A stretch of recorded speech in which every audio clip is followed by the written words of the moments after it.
saudara. Ketika ditanyakan bagaimana perkiraan terburuk dari situasi ini, menurutnya adalah jika ia dijatuhi hukuman seumur hidup atau hukuman mati. Tetapi ia yakin bahwa keluarga dan tim pengacaranya akan mengusahakan sesuatu hal jika hal tersebut terjadi. Ia mengaku dirinya buta hukum, akan tetapi ada pengacara yang mengarahkan langkah-langkahnya, seperti halnya pada saat tampil di TV dan sikapnya kepada tim penyelidik. Menurutnya, sebagai tersangka punya hak ingkar. Ini kalimat kutipan lagi, artinya kalau kalimat kutipan berarti kan perkataan dari terperiksa. Ya kan, sebagai tersangka saya punya hak ingkar, jadi saya boleh nggak menjawab polisi. Nah, pada saat pemeriksaan itu bagaimana penyampaian prosesnya, itu mungkin sudah dijelaskan. Saat itu kita kan memang menilai dia mengerti betul nggak proses hukum yang akan dijalaninya, apa upaya dia untuk membela diri. Waktu itu dia bilang bahwa ya dok saya percaya pada tim hukum saya gitu. Terus kita juga menanyakan kamu waktu itu kan sering tampil di TV, kenapa tampil? Itu kan yang bikin ini. Ya saya memang disuruh menurut dia. Jadi atas anjuran kuasa hukumnya waktu itu. Nah terkait sama ini, kamu tahu kemungkinan terburuknya kalau sistem hukum ternyata menetapkan kamu seperti apa namanya tiba-tiba kamu dinyatakan sebagai tersangka atau kamu udah dinyatakan bahwa kamu pelakunya. Terus dia jawab bahwa ya paling kemungkinannya kalau memang saya jadi dituduh ya tadi saya bisa dihukum penjara atau seumur hidup atau saya bahkan dihukum mati. Kita benar-benar melaporkan apa yang kita observasi dan kata-kata itu yang kita tuangkan. Jadi memang dia mengerti betul konsekuensinya, makanya dia paham betul bagaimana dia berini. Terus apa upaya kamu untuk melindungi diri kamu sama ini? Ya saya pokoknya kan punya hak ingkar, saya juga punya kuasa hukum yang nanti akan membela saya gitu, bahwa saya akan dibantu selama menjalani proses. Nah itu yang terjadi kenapa ada statement seperti ini. Oke, tadi yang pertama tadi agak menarik mungkin dari analisa saudara melihat tentang apa yang diungkapkan terdakwa ini, kalimat bahwa kalau saya nggak pulang ke Indonesia Mirna nggak mati. Analisa saudara terkait dengan beberapa hari saudara interaksi, nah, terkait dengan latar belakang saudara selaku seorang psikiater forensik ya. Nah, ini bagaimana dengan jawaban-jawaban yang terperiksa seperti ini? Waktu itu kita sempat mendiskusikan dan diskusi lagi sama Jessica karena itu momennya deket-deket waktu dia mau dibawa kembali sore untuk kembali ke tahanan. Jadi waktu itu kita tanya, kamu harapannya apa? Karena terlihat sekali dia sedih saat itu. Jadi dia bilang, ya nggak tahu dok. Tapi di saat itu dia masih bisa senyum. Ya apa yang paling saya sesali? Ya kondisi ini dok. Tapi lebih kayak mungkin bercanda atau apa. Itu yang kita merasa bahwa dia benar-benar berkata bahwa ya mungkin kalau saya nggak pulang, ya saya nggak akan ada kejadian ini gitu. Itu yang kata-kata spontan dan itu yang kita coba tanya maksudnya ya gitu deh gitu. Ya udah, tapi abis itu memang nggak kita teruskan lagi karena memang waktu itu udah mau pergi.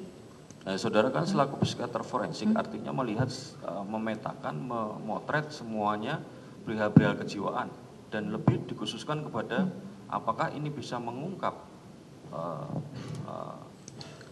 pelaku dan lain sebagainya lah, membantu dalam proses penyidikan dan lain sebagainya. Nah menurut saudara keilmuan saudara bagaimana itu? Kalau kita melihatnya tadi apa yang dia katakan itu apa yang dia pikir saat itu dan apa yang dia rasa itu kita tanya, kamu mengucapkan seperti itu apa yang kamu ini? Ya gitu dok, pokoknya udah ya saya jalanin aja gitu kan, kata-katanya benar-benar spesifik. Ya udah saya jalanin aja, itu yang kan kita memang konteksnya lagi menanyakan dia tahu betul nggak bahwa nanti nih kalau ini berjalan dan dia terbukti dinyatakan sebagai ini dampaknya ke dirinya, dia paham bahwa dia bisa dihukum penjara sama ini. Jadi dia makanya seperti seakan-akan menyesali kedatangannya ke Indonesia. Seperti itu, hanya itu yang kita tangkap. Tapi eksplorasi lebih lanjut nggak kita lakukan dan nggak kita juga perlu pemeriksaan lebih lanjut. Apakah menurut saudara itu wajar seseorang yang diperiksa dalam kaitan ini mengatakan seperti itu? Saya nggak bisa bilang wajar atau tidak karena konteks ini perlu tetap pendalaman karena setiap orang responsnya berbeda-beda. Kembali untuk kita bisa membuat satu penilaian tentunya perlu pendalaman dalam setiap kasus. Tapi terkait jawaban yang tadi sampaikan bahwa itu disampaikan dalam kesadaran yang penuh ya. Kesadaran yang penuh. Dan dia tahu apa yang dibicarakan ya. Tidak ada gurauan atau apa gitu, nggak ada ya. Oke. Saya mau tanya lagi. Tadi pemeriksaan yang sudah jelaskan ada 6 tahap tadi, ada 6 proses tadi. Itu ada nggak saudara menemukan beberapa kejanggalan, beberapa inkonsistensi dari saudara terdakwa ini, terperiksa ini terkait dengan permasalahan hukum yang sedang dihadapi ataupun fakta-fakta yang sudah ini, mungkin lebih detailnya seperti apa?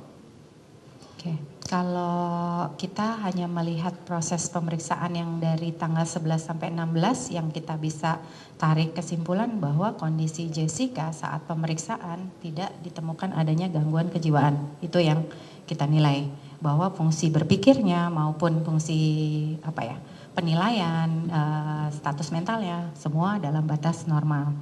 Nah, namun jika tadi kan pemeriksaan psikiatri tidak hanya berdasarkan ungkapan dari wawancara terstruktur, tapi kita juga harus melihat fakta yang ada, temuan-temuan lain. Apakah ini apa yang diungkapkan sesuai fakta yang ada? Nah, itu yang kita melihat ada beberapa inkonsistensi data yang makanya data kolateral akan jadi sangat penting untuk penilaian kami. Dari pemeriksaan, kalau yang kita lihat ada beberapa biasanya setelah hasil pemeriksaan kan kita memang melakukan analisis mediko-legal. Nah, itu yang kita lakukan tanggal 10, 11, 12 sampai tanggal 15 Maret. Dari semua fakta-fakta temuan-temuan tadi, dari semua transkrip, dari semua itu kita kan melakukan penilaian untuk benar-benar tadi bisa memotret kondisinya seperti apa. Nah, itu yang kita dapatkan beberapa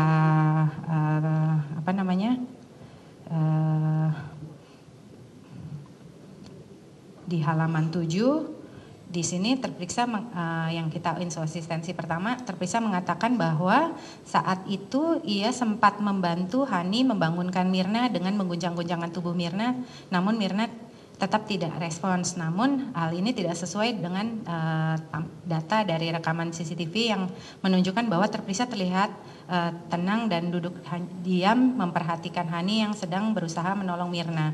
Itu inkonsisten pertama antara apa yang ada di lapangan dengan apa yang di pernyataan. Nah, di kemudian hari kita tanya, dia bilang, ya saya yakin dok, gitu. Inkonsistensi yang saudara temukan itu lebih dominan atau tidak?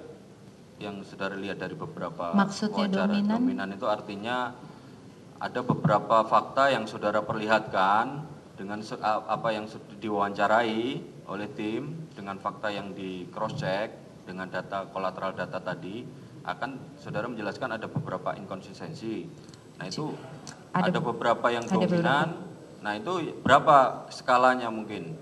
Dari beberapa, mungkin dari 10 pertanyaan dia nggak konsistennya 7, 8. Nah, saudara mencermati seperti itu enggak? Jadi inkonsistensinya apakah lebih dominan atau tidak gitu? Kita sih nggak mengukur secara statistik seperti tadi gitu. Cuman memang kita melihat ada beberapa terkait kejadian perkara yang memang beberapa itu ada lebih dari 2, lebih dari 3, lebih 1, 2, lebih dari 5, sebentar, 3,